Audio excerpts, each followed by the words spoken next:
it's Jessica from Southern Sparrow, and today we're going to talk about one way that you can play when you don't have the full foursome that you need for regular four-player Mahjong. Today we're going to talk about two-player Mahjong, which is also called Siamese Mahjong. So in two-player Mahjong, you will each play two hands at a time. So I have two racks set up in front of each player. They're the same racks that we play with in four-player Mahjong, but we've just set them up back to back. And in Siamese Mahjong, you don't build walls and you don't do a Charleston. And that's one of the reasons that these games go really quickly. And it's another reason that it is really an easy way to teach someone who has been hesitant to learn this game, especially husbands. So I will tell you, I have taught lots and lots of men now how to play Mahjong.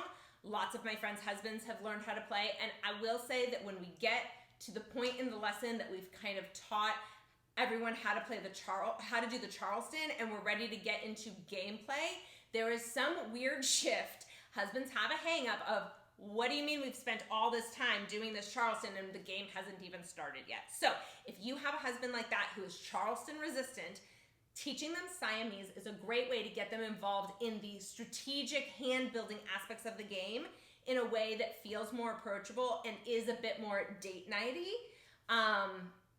And that is a great way to bring them to the game. And then when you're ready to maybe have a couple couples over and play Mahjong together, then you can introduce the concept of the Charleston. So I find that to be a really, really approachable way to bring people into this game who are a bit resistant to learning overall.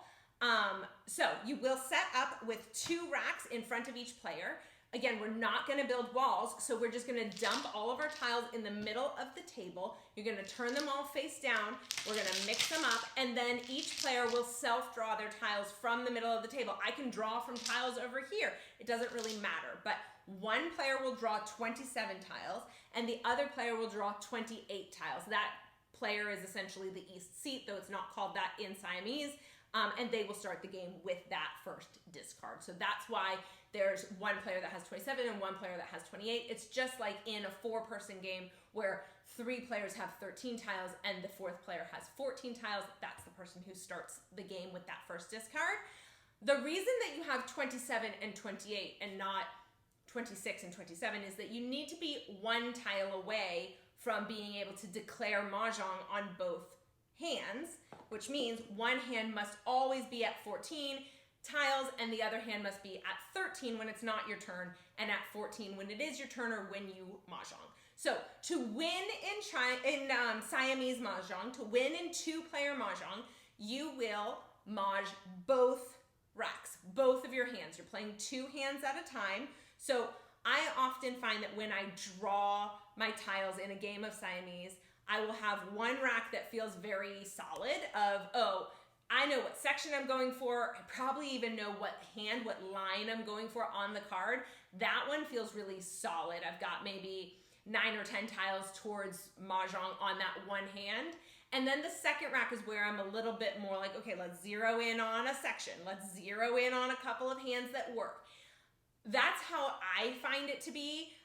The thing I love about Siamese, and one of the reasons that I think it's a great way to learn this game, is you have the flexibility between your two racks that as you're building these hands, if you need to pivot, you can switch your tiles between two racks. Or let's say that maybe I had some jokers up here. Maybe I have two jokers here that I've allocated towards something in this hand, and then I draw those tiles over the course of the game. I can move those jokers down here and use them towards this hand. So I love that flexibility of being able to move tiles back and forth on your racks. Again, you will win Siamese Mahjong when you've Mahjed both racks.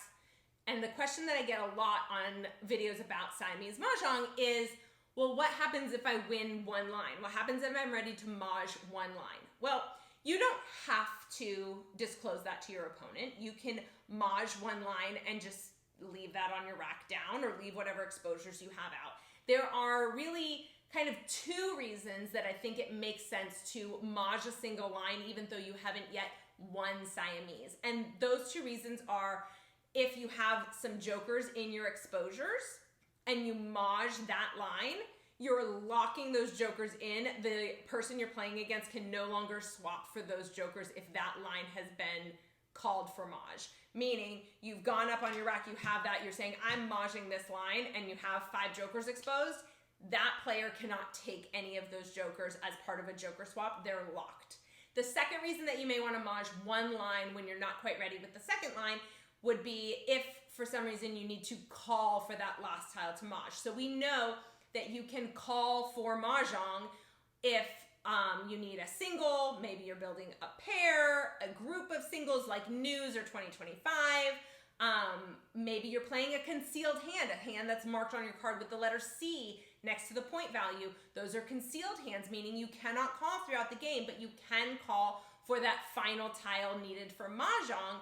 That would be a reason that you would Maj a single line. Someone discards or your opponent discards the tile that is your last one that you need for that line, call it for Mahjong, lock that line in, and then work to build your second line. But you win when both lines have been Majed. So that is how we play 2-player Siamese Mahjong. Drop any questions that you have down below in the comments, and happy Mahjong, y'all!